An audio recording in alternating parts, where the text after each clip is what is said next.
Hello students, welcome to today's lesson, Chapter 5, Lesson 4. The big topic today is the Declaration of Independence, which is a pretty big deal. Make sure you go ahead and read this lesson in the book. It is Lesson 4 in your ebook. So this is Chapter 5, Lesson 4. It's about 7 pages long, but they're not terribly long pages, and there are a lot of pictures. But there's a lot of good information in there. I want to make sure you get everything, even though it's pretty thorough. So, let's start with the Second Continental Congress.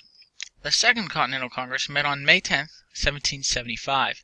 This was after the battles of Lexington and Concord. They had decided at the First Continental Congress that if things don't get better, we'll meet again. So things have not gotten better, they've gotten worse, and so they are back together. They had hoped that the relations would have improved, but, well, that was not the case.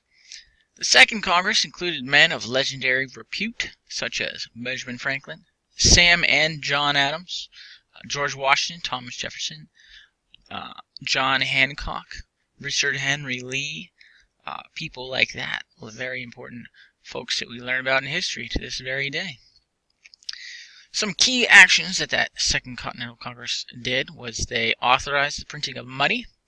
They set up committees, things like the Committee of Native American Relations, things like that. Basically, they delegated work to subcommittees so things would get done. They even set up a post office.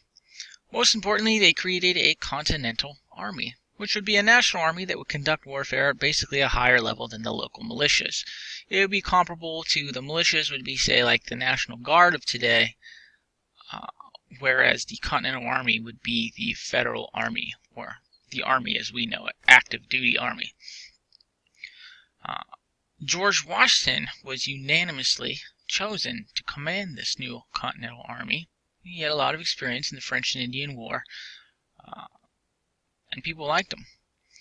In a final attempt to avoid full-scale war, even though battles had already started, the Congress drafted and sent King George III of Britain what was called the Olive Branch Petition, asking him to respect colonists' rights and assuring them that the colonies actually wanted peace. They didn't want battle, they wanted him to respect their rights and listen to their, really demands. George III rejected this petition and instead hired 30,000 Hessian mercenaries. Hessians were, well, when we say mercenary, we say soldier for hire. And they were pretty good. They were pretty elite soldiers. People were scared of them. The war heats up. So Congress had learned that the British were planning on launching an attack on the colony of New York, well, from Canada. To thwart their plans, multiple attacks were launched into Canada. Patriots from Fort Ticonderoga actually captured the city of Montreal, but an attack on Quebec, led by Benedict Arnold, failed. Benedict Arnold keeps coming up. George Washington, the commander of the Continental Army, arrived in Boston July 1775 and assumed command of a somewhat ragtag militia assembled in a ring surrounding the city.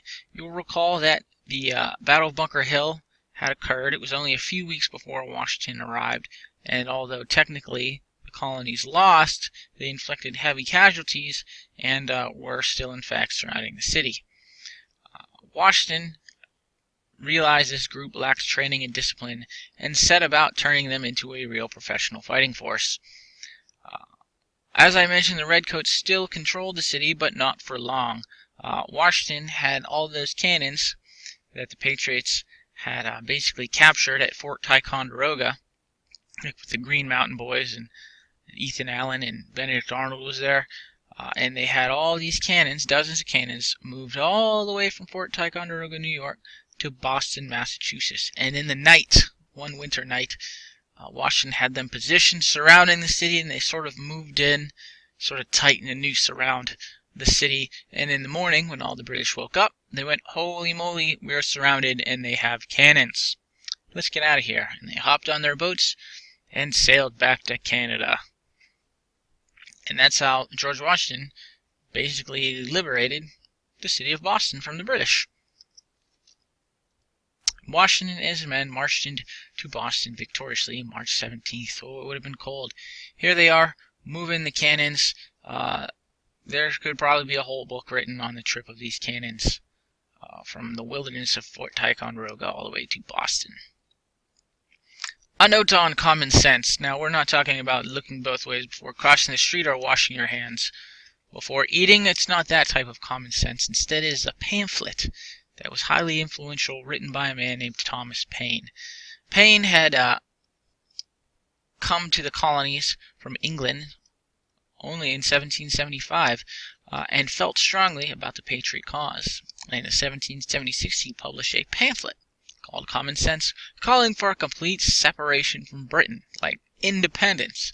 And he listed out the reasons on his pamphlet, and it was a very influential piece that brought many colonists to the Patriot cause. Now let's get to declaring independence. In June of 1776, a fellow named Richard Henry Lee of Virginia proposed independence at the Second Continental Congress.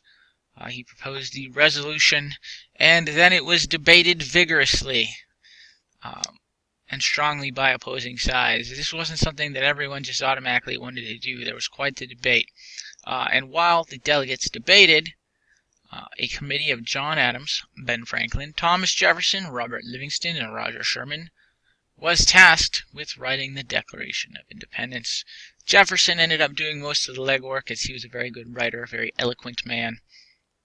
And well, he wrote out the Declaration. Here you can see Ben Franklin and John Adams taking a look at his draft. They really liked it. They changed some language, though.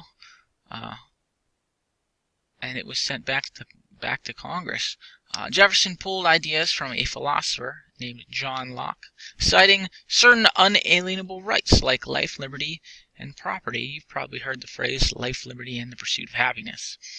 Well, it was still a spectacular piece of writing and was taken before Congress and approved on July 2nd of 1776. I know what you're saying, but Independence Day is on July 4th. It's because a final draft was approved on July 4th. They wanted to change some of the language again. And that's why we have the 4th of July on the 4th of July, because that was the final copy. It was quite an event to declare the colonies an independent nation. There were celebrations and fireworks, but it was also a solemn event, as the men who signed the document would surely be hung for treason if captured by the British. It's pretty dangerous to put your name on that thing. Now, I've embedded this video which shows the Congress voting on the Declaration of Independence and some of the following events. This is a pretty new series. It was on HBO. It was called John Adams. It was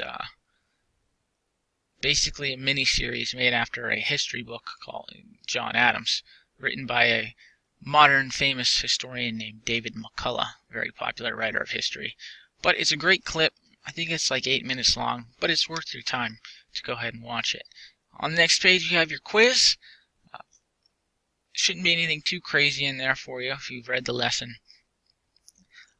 And as always, if you need anything, let me know. Otherwise, I hope you enjoyed this lesson. I enjoyed making it.